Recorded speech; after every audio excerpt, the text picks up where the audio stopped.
Whew. What's up, good people? Mark Holmes here, and as always, I want to say thank you all for watching, commenting, subscribing, and being part of the Joe Boo Sports Report. Without you guys, as well as you ladies, you know that this literally does not work. I hope everybody's having a great Taco Tuesday. The Eagles got back on the field today. I guess that's why it's been a little quieter today on my channel, that the Eagle fans haven't been here molesting me, that they finally have something to do. It's crazy, guys. Memorial Weekend is typically the kickoff for the summer.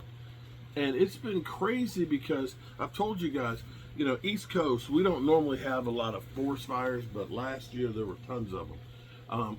Quite a few times back in Waynesboro, there were forest fires, and literally the haze and everything else. And we've been through a drought. It was so dry last year that the National Park Service wouldn't allow fishing because they said the oxygen levels and the water levels were so low that catching fish would literally stress them out, catch and release. And we had been in a drought, in Northern Virginia here. Now, I'm going to say it's been raining so much the last 6 weeks or so. I mean, everything is green as can be. I mean, you see the plants are coming around like crazy. But it's also been cool. This is the first time that I can ever remember the heat coming on Memorial Weekend. I mean, seriously, the heat came on last night. It's only like 62 degrees, I think, was the high temperature today. And it's cold. I've got shorts on here, and this heat feels really good from this fire. It's crazy. But it is summertime. Well, not technically until the 21st of June, but it's considered summertime, but it's cool. I can't wait until football season gets here. We are now 99 days, 22 hours, and 20 minutes away from kickoff against the Eagles and Cowboys. And both teams should be healthy. They should be healthy opening game. And the trash talking has started already. It's just been crazy. I lost my mind last night. I got Eagle fan Danny emailing me first thing every morning to tell me how much the Cowboys stink and how much he can't wait to see me suffer. But I have to say, I've been watching Clarence Hill. I responded to one of his tweets because they're going all in on Clarence Hill, because Clarence Hill, they say he's Mr. Negativity, He's always just bringing doom and gloom for the Cowboys. Now, we do have Cowboy fans, and the rain's, that's the other thing, it's been raining like crazy. I think we're supposed to get like 1.5 inches to 2 inches of rain tomorrow, and it's already like everything's saturated. And I'm hoping I can get my cabinets over on the job site, and it's kind of a little bit of a respite here. So let me try and hurry up and get this thing done before I get soaking wet in the cold and come down with pneumonia and pass away before the Cowboys and Eagles game. And I know what will happen. I know what will happen is Eagle fans will say, see, Mark Holmes is a coward. He didn't want to see the Cowboys lose to the Eagles at Super Bowl banner night, so he passed away. That's the kind of shit that you get from Eagle fans. But Clarence Hill is going toe for toe, okay? The Omega Sci-Fi, I believe he's I think he's a Q-Dog. I think he is a Q-Dog. The Q-Dog in him is coming out and he's biting, okay? Because the Dak haters, he's going to war with them. And, they're going through, oh, Dak sucks, Dak sucks, Dak sucks. And he's bringing in facts. And I'm learning some things that I didn't realize. But that somebody had actually compared the 7 playoff games, quarterback ratings of Dak Prescott and Joe Burrow. Oh my God. Y'all, no. Are you talking about Joe Burrow? Oh man. You talking about Joe Burrow and Dak Prescott, man, you's a loser, bro. And the narrative is Joe Burrow is the reason that they won the playoff games. right? And they put the quarterback ratings. Dak Prescott's like highest rating in a playoff game was 90, 97 or something like that. Joe Burrow's was like 72. That when you took all of them in totality, Dak's ratings in these games were higher than what Joe Burrow's were. How do you explain that?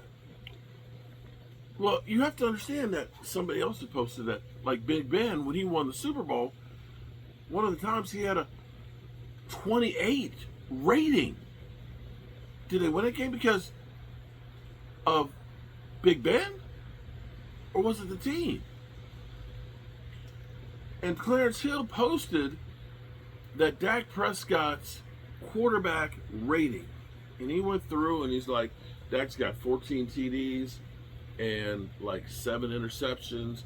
His rating throughout his career in the playoffs is a 91.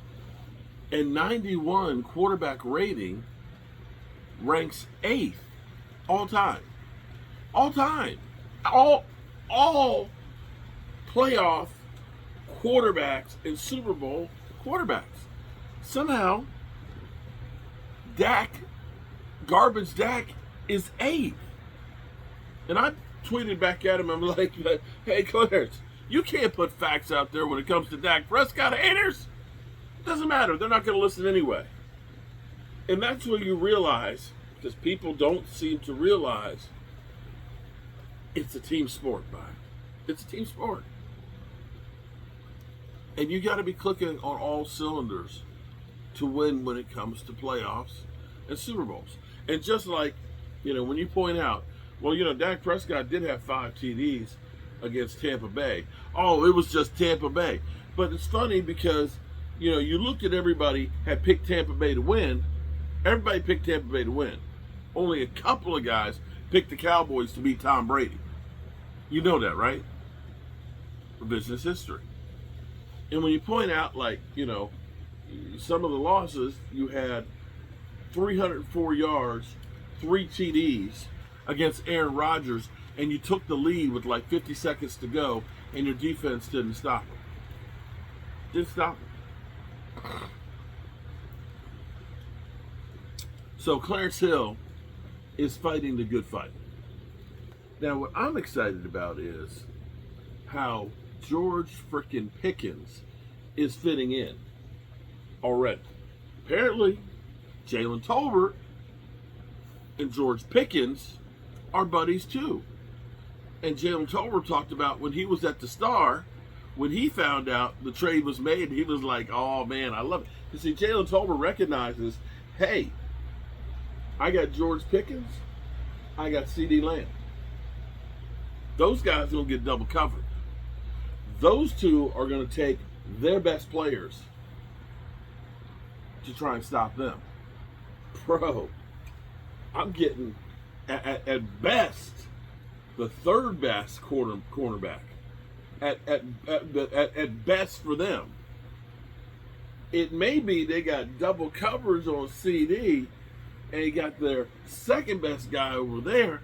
Hell, I'm going against the fourth cornerback. Hell, I might be going against a linebacker. Bro, I'm about to feast. And when you see George Pickens out here and Cowboys OTAs one-handed catches, oh, sucky now. Oh, shit. Watch out, people. Let's see what Dak Prescott does with some weapons.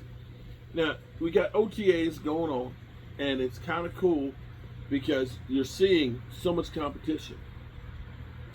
It's crazy because when we signed Miles Sanders, a lot of people are like, oh man, Miles Sanders a couple years ago with the Eagles, man, he did a lot of damage and stuff. Carolina, maybe in Carolina he was just on a bad team and that's why he didn't really shine on him and he probably checked out and stuff. And we were excited about just getting Miles Sanders after what happened last year, right? Well, it almost feels like Miles Sanders isn't on the team anymore. You don't hear anything about Miles Sanders. You hear about Jaden Blue. You hear that Javonte Williams seems to be getting the lion's share of the first team reps. You hear about Deuce Vaughn more than you hear about Sanders. Guys that we were excited about that we signed, typically as Cowboys YouTubers, we're trying to make the shit shine. We're just so happy that we brought in anybody. We're like, we dancing, boss. We dancing. Oh, boss, we dancing. Oh, man, we signed somebody. We dancing. We dancing it, boss. Okay. Yeah, we just happy we signed anybody. Like James Washington. Oh, my God, James Washington. You know, he was a deep threat for the Steelers. He was getting 14.8 yards per reception. He's going to be great with the Cowboys. The unicorn. The unicorn. And, yeah, we were excited about, oh, my God, Paris Campbell. Well, he didn't really get a chance at Philadelphia because, you know, he had A.J. Brown and he had Devontae Smith in front of him. And they were basically a running game because, you know, they didn't really throw the football. But here with the Cowboys, he's going to get a chance with Dak Prescott in this offense because they do a lot of passing and stuff. He's going to be great. Paris Campbell may not even make the roster, along with Miles Sanders. How different things look now versus 2 months ago. We're beginning to build something, people. And contrary to what Eagle fans say, that we're talking like always, talking about Super Bowls, ain't nobody saying anything about Super Bowls, y'all. Ain't nobody saying that. We're just talking about getting better and taking one game at a time and circling the freaking Eagles game 99 days, 22 hours, and about 5 minutes from now. That's what we're going to do. Anyway, good people, I appreciate y'all tuning in and listening to me babble and go on as we take this big blue marble through this thing called life. Don't forget, good people, tell the people you love how much you love them because you might not get the chance again. And I love you guys. Oh, Mean Metal Mike, his uncle who had the blood clot in his lungs, is doing much, much better and is out the hospital. So that's good news. And that's all I have to say about that, good people. Now let me get my behind inside. I can't believe it's almost June and it's like 50 degrees right now. Unbelievable. Peace. I think the last time we had 80 degrees was the day my dad died.